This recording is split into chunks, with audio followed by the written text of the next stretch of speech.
छोटे से गांव में एक पुरानी हवेली थी, जिसे लोग भूतिया हवेली के नाम से जानते थे।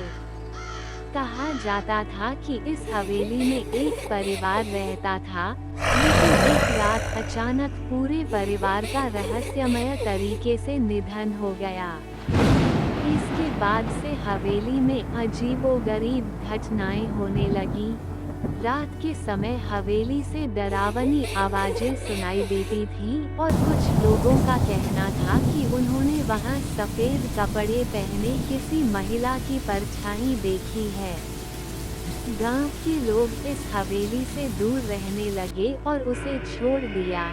एक दिन एक साहसी युवक ने हवेली की सच्चाई जानने का निश्चय किया।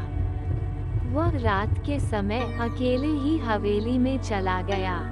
अंदर पहुंचते ही उसे ठंडी हवा का झोंका महसूस हुआ और दरवाजे अपने आप बंद हो गए। उसने देखा कि एक पुरानी तस्वीर दीवार पर लटक रही है, जिसमें वही परिवार था जो हवेली में रहता था। जैसे जैसे रात गहराती गई, उसे महसूस हुआ कि कोई उसे देख रहा है। तभी अचानक सामने सफेद कपड़े पहने एक महिला की परछाई प्रकट हुई। वह महिला धीमे धीमे उसके पास आई और उसने कहा, इस हवेली से चले जाओ, ये जगह तुम्हारे लिए नहीं है।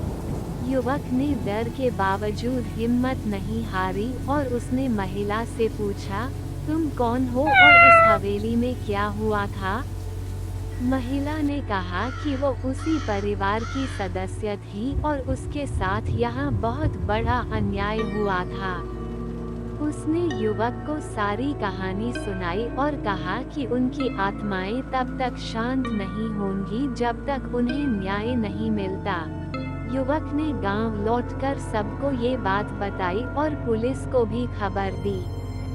पुलिस ने हवेली की जांच की और पाया कि परिवार की हत्या किसी और ने की थी। जब हत्यारा पकड़ा गया और परिवार को न्याय मिला, तो हवेली में होने वाली अजीब घटनाएं बंद हो गईं और परिवार की आत्माएं शांत हो गईं। इस घटना के बाद हवेली फिर से शांतिपूर्ण हो गई और गांव के लोग अब वहां बिना किसी डर के जा सकते थे।